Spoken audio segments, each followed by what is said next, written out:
রাজবাড়িতে এসেছিলাম কিন্তু রাজা রানীর মন্দিরটাই দেখা হয়নি। এরপরে কিন্তু চলে আসলাম মন্দিরে। মন্দিরটা কিন্তু অনেক অনেক ভালো লেগেছে। রাজাদের মন্দির বলে কথা, রাজার মন্দির অবশ্যই রাজকীয় হবে, এটা কিন্তু স্বাভাবিক। তারপরে আমরা চলে আসলাম শিব মন্দিরে। রাজাদের শিব মন্দিরটা কিন্তু আরো সুন্দর এবং আরো রাজকীয়। আসলে রাজবাড়িতে এসে আমার কিন্তু অনেক অনেক ভালো লেগেছিল। রাজবাড়ির সকল কিছুই কিন্তু রাজকীয়, আপনারা সবই দেখতে পাচ্ছেন। রাজবাড়ির রাজকীয় জিনিসগুলো আসলে মনোমুগ্ধকর। রাজবাড়িতে আসার পরে মনে হচ্ছিল এইখানে আরো কিছুটা দিন থেকে যেতে যদি পারতাম তাহলে ভালো লাগতো, কিন্তু কাজ আছে, আমাদেরকে যেতেই হবে, এই জন্য কিন্তু বেশি টাইম দিতে পারিনি। আর এইটা হচ্ছে শিব মন্দির। শিব মন্দিরটাও কিন্তু একদম অনেক সুন্দর। আর পাশে এগুলান ছোট ছোট মন্দিরগুলান কি সেটা কিন্তু বলতে পারছি না। আর ওই সকল মন্দিরে আমার যাওয়াও। আর এইখানে আসার পরে ছেলেপেলে কিন্তু ভিডিও নিয়ে ব্যস্ত, তারা কিন্তু প্রচন্ড পরিমাণে ভিডিও পাগল, তারা সব সময় ভিডিওই করে যাচ্ছে। আসলে মানুষের জীবন কত অবাক করা, তাই না? কারণ রাজা রানী সব কিছুই আছে, রাজা রানীর জিনিসপত্র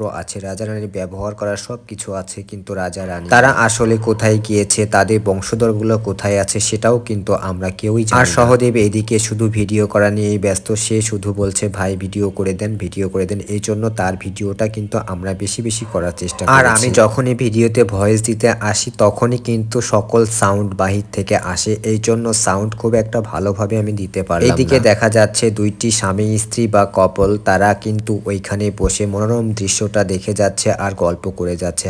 জীবন কত সুন্দর। এইদিকে আবার এই ভাইটি একা বসে আছে, তার পাশে কিন্তু আমি ভিডিও করার চেষ্টা করছি, কারণ আমি বেশি ভিডিও আজকে করি নাই, শুধু ছবি তুলেছি। এই ভিডিওগুলান কিন্তু আমি রিলস আকারে দিয়েছি, আপনারা সবাই দেখতে পাবেন। এইটা কিন্তু শিব মন্দিরের নিচে, এইটা কিন্তু ঘাট, পুকুর ঘাট। এই পুকুরে কিন্তু শিব মন্দিরে যে থাকতো সে কিন্তু কৌশল টোশল। এই তো আপনাদেরকে দেখিয়ে দিলাম শিব মন্দিরের ভিতরে, এটা কিন্তু রাজাদের শিব মন্দির। আর আমাদের সাথে কিন্তু অমিত এবং সহদেব আছে, তারা কিন্তু হিন্দু, এই জন্য তারা কিন্তু শিব মন্দিরে একটু নমো দিয়ে নিল। আসলে রাজার এই মন্দিরটা কিন্তু আমার খুবই ভালো লেগেছে, এবং এই মন্দিরটা কিন্তু চারিদিকে ফাঁকা এবং অনেক উঁচুতে অবস্থিত। এটি হচ্ছে রাজশাহী পুঠিয়াতে অবস্থিত, রাজশাহী পুঠিয়া রাজবাড়ি বলা হয়। আমি এর আগে এসেছি কিন্তু বেশি টাইম নিতে পারিনি, আজকে কিন্তু অনেকটা টাইম ধরে ঘোরাফেরা করলাম, কারণ আজকে শুধু ঘোরার উদ্দেশ্যেই এসেছি। অন্যদিনে কিন্তু কাজের ফাঁকে এসেছিলাম, বাট আজকে অনেক পরিমাণে ঘোরাফেরা করেছি। তো রাজশাহীর আশেপাশে যারা থাকেন তারা কিন্তু